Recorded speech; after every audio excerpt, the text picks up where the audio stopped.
তোমরা কি জানো, খোদ কলকাতার বুকেই রয়েছে এমন এক মন্দির যেখানে শ্রী চৈতন্যদেব স্বয়ং তার পদধূলি রেখেছিলেন।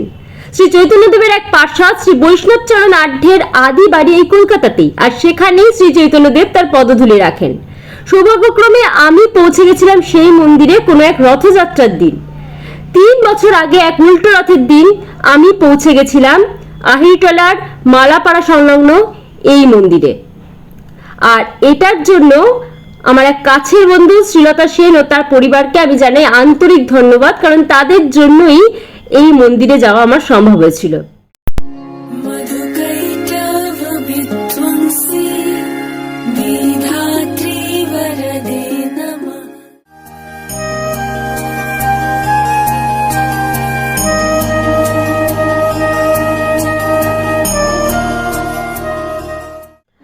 আর এইভাবে শ্রীলতা এবং তার মা বাবা মানে আমার কাকু কাকিমাকে আন্তরিক ধন্যবাদ জানিয়ে আমি আমার 3 বছর আগের স্মৃতি আরও একবার রোমন্থন করছি তোমাদের সাথে।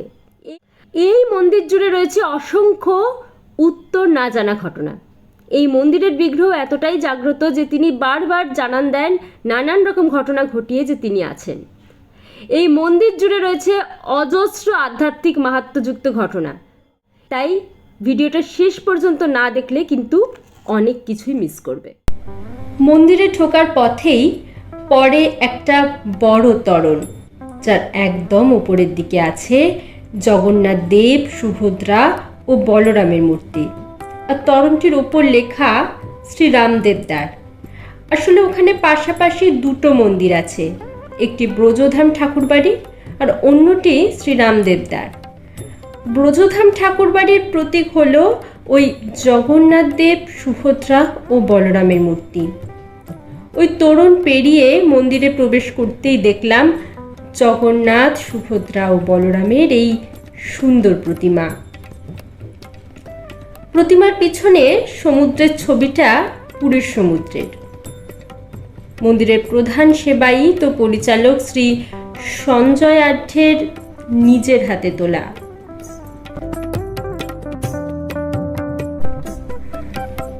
আপনারা দেখতেই পাচ্ছেন মন্দিরে বাবা ভোলানাথ শিবলিঙ্গ রূপে ও মূর্তি রূপে দুভাবেই অবস্থান করছেন এখানে।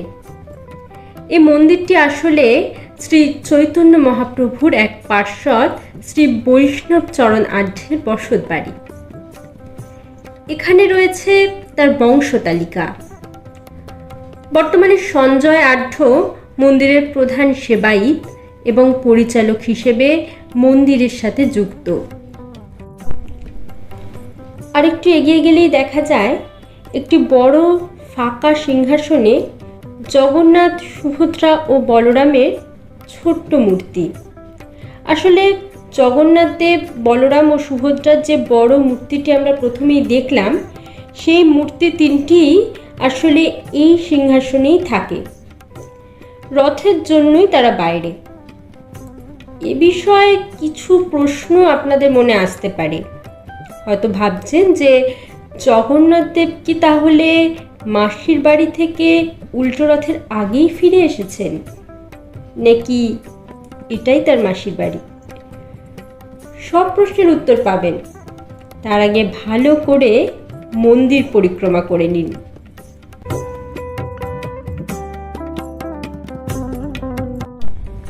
ইনি হলেন শ্রী রাধা ব্রজকিশোর। আসলে কৃষ্ণ এখানে ব্রজের বা বৃন্দাবনের সেই রাখাল কিশোর, যে ঘরে ঘরে মাখন চুরি করে বেড়ায়, নানা রকম দুষ্টুমি করে বৃন্দাবনবাসীকে অস্থির করে তোলে, যিনি সদা শ্রী রাধারানীর সাথে নানা মিষ্টি মধুর খুনসুটি আর আনন্দময় লীলায় মেতে থাকেন। তাই এখানে কৃষ্ণের চরণ ভঙ্গি এক ছুটতে থাকা কিশোরের মতো। রাধার চরণের বিন্যাসও তেমনই, তিনিও ছুটছেন কৃষ্ণের সঙ্গে। রাধাও এখানে বৃন্দাবনের সেই কিশোরী, যিনি সদা কৃষ্ণের সাথে নানা সুমধুর খুনসুটি ও আনন্দলীলায় মগ্ন থাকেন। ব্রজরাজ কিশোরের ডান হাতে আছে নাড়ু। রাধা ও ব্রজকিশোরের সাথে রয়েছেন বাছুর সহ গোমাতাও।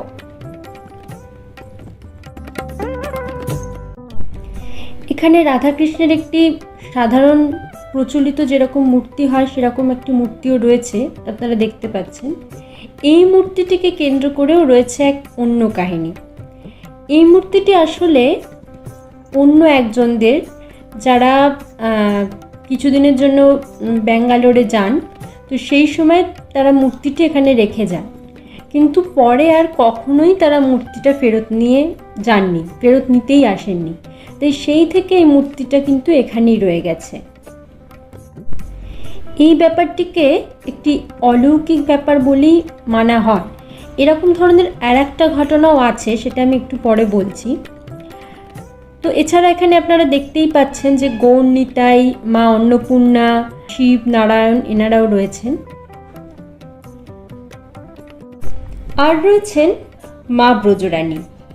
মা দুর্গাই এখানে ব্রজরানী হিসেবে পূজিতা হন। দুর্গাপূজার সময় মূর্তি এনে মায়ের পূজা হয়।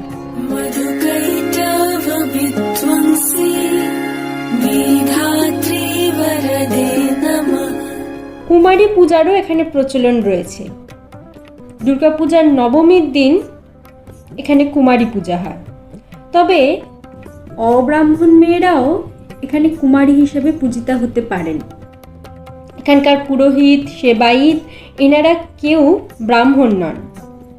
পুজো করতে গেলে বা কুমারী পূজা পেতে গেলে ব্রাহ্মণই হতে হবে, এই ভাবনার বিরুদ্ধে এটা যেন এক মৌন প্রতিবাদ। এই ভাবনার মাধ্যমে আমরা বুঝতেই পারি যে এই মন্দির জাতিগত ভেদাভেদের বিরুদ্ধে কথা বলে। আর আমরা আগেই বলেছি যে শ্রী চৈতন্যদেবের একজন অন্যতম পার্ষদ, তার পরিবারেরই এই মন্দির। তো বোঝাই যাচ্ছে যে শ্রী চৈতন্যদেবের সেই ভাবনাকে এনারা বহন করে নিয়ে চলেছেন।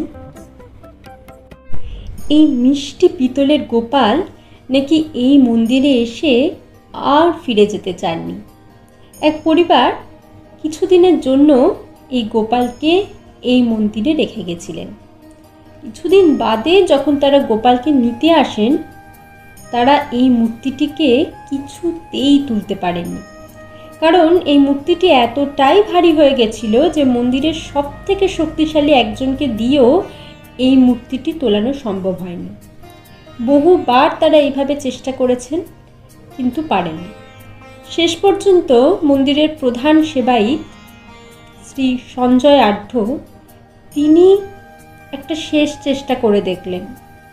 তিনি মূর্তিটির কাছে গিয়ে মূর্তিটির কানে কানে কিছু একটা বললেন। সেটা কি বললেন সেটা আমার পক্ষে জানা সম্ভব হয়নি। তারপরে তিনি গোপালের গায়ে মাথায় হাত বুলিয়ে একটু আদর করলেন। করে তিনি যখন গোপালকে তুললেন নিজের হাতে, তিনি খুব সহজেই তুলে ফেললেন। তখন গোপাল এতটাই হালকা হয়ে গেছে যেন এক আঙুলে সেই মূর্তিটি তোলা সম্ভব। অথচ বাকি কেউ কিন্তু হাজার চেষ্টা করলেও ওই মূর্তিটিকে তুলতেই পারেননি। এবং মূর্তিটি এতটাই ভারী হয়ে গেছে যে মূর্তিটিকে যখন ওই মন্দিরের সব থেকে শক্তিশালী একজন তিনি তুলতে গেলেন, তখনও তোলা সম্ভব হয়নি। সেখানে শ্রী সঞ্জয় আঢ্য, তিনি তার নানান রকম সমস্যা ছিল। তো শেষ পর্যন্ত তিনি যখন গেলেন তুলতে, খুব সহজেই তুলে ফেললেন এবং সেটা এতটা হালকাও হয়ে গেল মূর্তিটা। তো এই সব কিছুই ভীষণ অদ্ভুত আর অলৌকিক। তো এটা সকলেই মেনে নিলেন। আর যাদের মূর্তি, তাদের সামনেই যেহেতু পুরো ঘটনাটা ঘটলো, তখন তারাও এটাই মনে করলো যে এই গোপালের মূর্তিটি হয়তো এই মন্দিরে থাকাটাই ঠিক, এটাই হয়তো গোপাল চাইছেন। সেই জন্যেই কারুর হাতে তিনি যাচ্ছেন না। একমাত্র শ্রী সঞ্জয় আঢ্য, যিনি মন্দিরের প্রধান সেবায়িত, তার হাতেই তিনি থাকলেন। তো সেই থেকে গোপাল কিন্তু এই মন্দিরেই থেকে গেছেন। কিছুক্ষণ আগে যে রাধাকৃষ্ণের আর একটি মূর্তি আপনাদের দেখালাম, সেই মূর্তিরও একটা ঘটনা বলেছিলাম, সেই ঘটনাটাও অনেকটা এরকমই। তবে সেই ঘটনার ক্ষেত্রে শেষের বিষয়গুলো ঘটেনি, কারণ যাদের মূর্তি তারা আর ফেরত নিতেই আসেননি। তো এটাও একটা অদ্ভুত ঘটনাই ছিল। তো সেই মূর্তিটাও এভাবে রয়ে গেছে, আর এই পিতলের গোপালও কিন্তু রয়ে গেছেন। তো এই মন্দির জুড়ে এমন বহু অলৌকিক অদ্ভুত ঘটনা রয়েছে। তো সেগুলো যদি আপনারা জানতে চান তাহলে অবশ্যই কমেন্ট বক্সে লিখবেন যে আপনারা জানতে চান। এখন আমরা চলে এসেছি ভোগ খেতে। এখানে রয়েছে খিচুড়ি, 5 রকমের ভাজা, লাবড়ার চচ্চড়ি, আমের চাটনি আর পায়েস। বিকেল 5টা নাগাদ শুরু হয়েছে রথযাত্রার তোড়জোড়। সকাল থেকেই রথ সাজাবার কাজ চলছিল। এখন বলরাম, সুভদ্রা ও জগন্নাথ দেবকে একে একে বেদি থেকে নামিয়ে রথের দিকে নিয়ে যাওয়া হচ্ছে।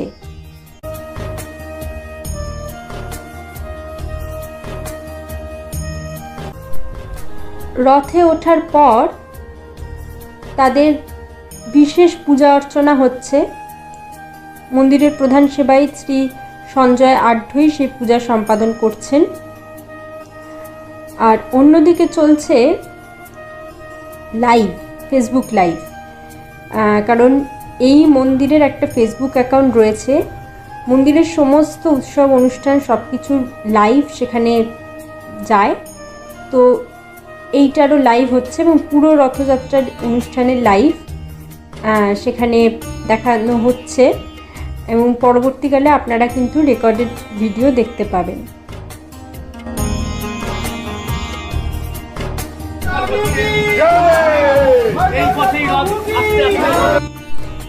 রথমার্জন করছেন মন্দিরের প্রধান সেবায়িত শ্রী সঞ্জয় আঢ্য।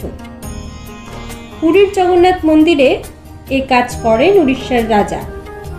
জগন্নাথ দেবের চলার পথ ঝাড়ু দিয়ে পরিষ্কার করে দিচ্ছেন।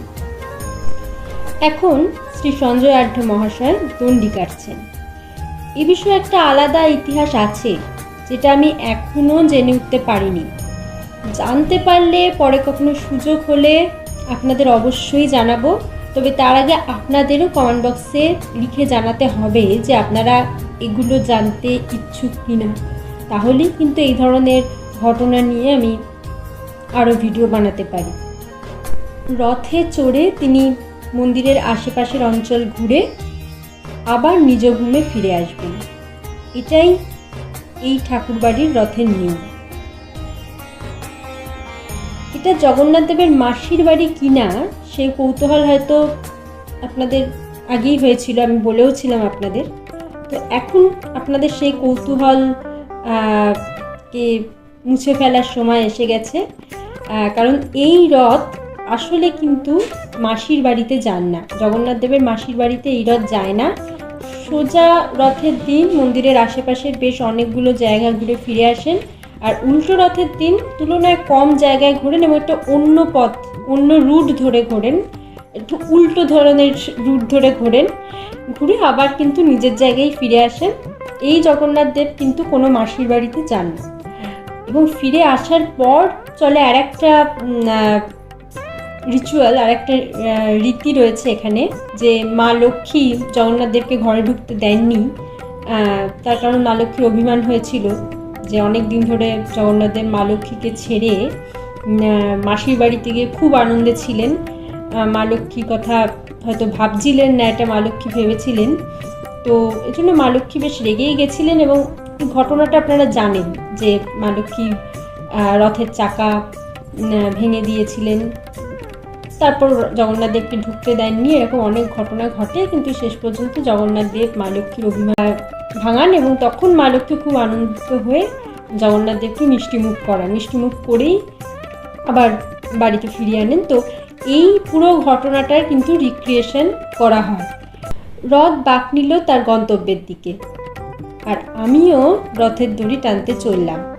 তাই রথের দড়ি টানার ভিডিওটা আর করা হলো না।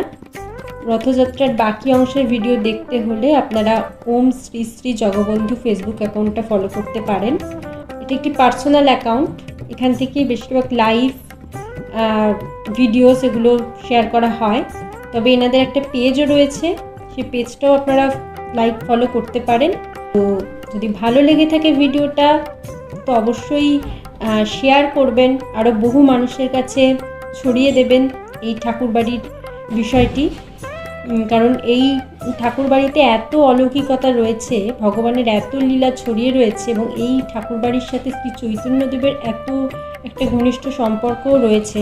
শ্রী চৈতন্যদেব এই বাড়িতে এসেও ছিলেন যতদূর আমি শুনেছি। তো সেই মন্দিরটা সম্পর্কে অনেকেই জানেন না। তো আমার মনে হয় যে এটা বহু মানুষের জানা উচিত, এরকম একটা সুন্দর মন্দির রয়েছে, তার সাথে ইতিহাস জড়িয়ে রয়েছে। যাই হোক, যদি ভালো লাগে শেয়ার করবেন, ভিডিওটা লাইক করবেন, আর অবশ্যই কমেন্ট বক্সে লিখে জানান যে ভিডিওটা কেমন লাগলো।